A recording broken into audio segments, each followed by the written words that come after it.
जब world fellowship of Buddhist WFB का स्थापना हुआ था तब बाबा साहब अम्बेडकर भी उसमें मौजूद थे।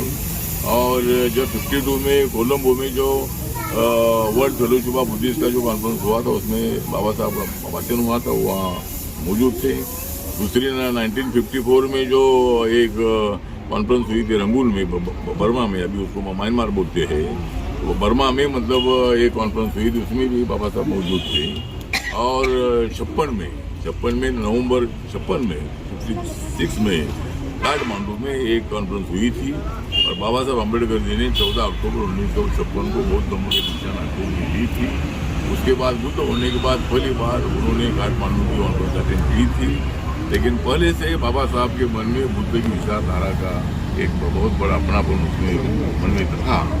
और अगर अपने ऊपर हिंदू धर्म में अन्याय हो रहा है, हमको अछूत बोलते हैं, हम हिंदू है तो भी मतलब हमारे ऊपर अन्याय होता है, और तो फिर अगर ऐसे धर्म में क्या रहना है, तो बाबा साहब ने बौद्ध धर्म स्वीकारा है।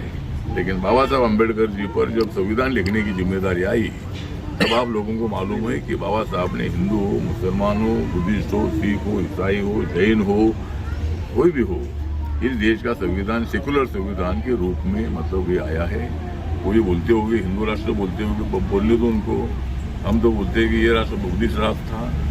एक जमाने में 2500 साल पहले पूरा देश बुद्धिस्ट था।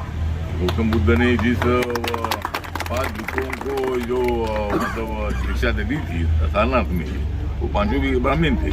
मतलब ब्राह्मण, क्षत्रिय, वैश्य, शूद्र जो ये वर्ण आए, ये पहले मतलब जन्म पर आधारित थे, लेकिन बाद में वो पहले काम पर आधारित थे। मतलब जो काम करेगा, जो ब्राह्मण है वो जो टीचर होगा वो ब्राह्मण होगा, गांव की रक्षा करने वाला क्षत्रिय होगा, दुकान चलाने वाला वैश्य होगा, और गांव की सफाई करने वाला शूद्र होगा। तो जो काम करेगा वो उसका वर्ण, ये सिस्टम थी। लेकिन बाद में जन्म पर आधारित है जातीय व्यवस्था, वर्ण व्यवस्था आगे बढ़ती गई और समाज में विषमता पैदा हुई। इसीलिए गौतम बुद्ध का जन्म हुआ और गौतम बुद्ध जी ने सारे एशिया को, सारी दुनिया को शांति का संदेश दिया है। जरूर आज ज़्यादा लोग, आज बुद्धिज्म के लोग ज़्यादा इंडिया में नहीं है, लेकिन जो हिंदू भी है वो बुद्ध की प्रतिमा अपने घर में रखता है। अगर आप 5 स्टार होटल में जाएंगे तो वहाँ बुद्ध की मूर्ति दिखाई देती है आपको।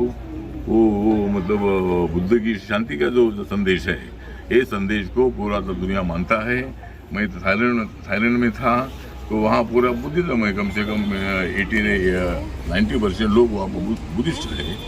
और मतलब कई कंट्री में, कंबोडिया है, वियतनाम है, श्रीलंका है, जापान है, चाइना है, ऐसे ताइवान है, ऐसे अमेरिका भी है। अमेरिका में भी बुद्धिस्ट लोग हैं, ऑस्ट्रेलिया में बुद्धिस्ट लोग हैं, न्यूजीलैंड में बुद्धिस्ट लोग हैं, कई देशों में, जर्मनी में बुद्धिस्ट लोग हैं, तो कई देशों में बुद्धिस्ट लोग हैं।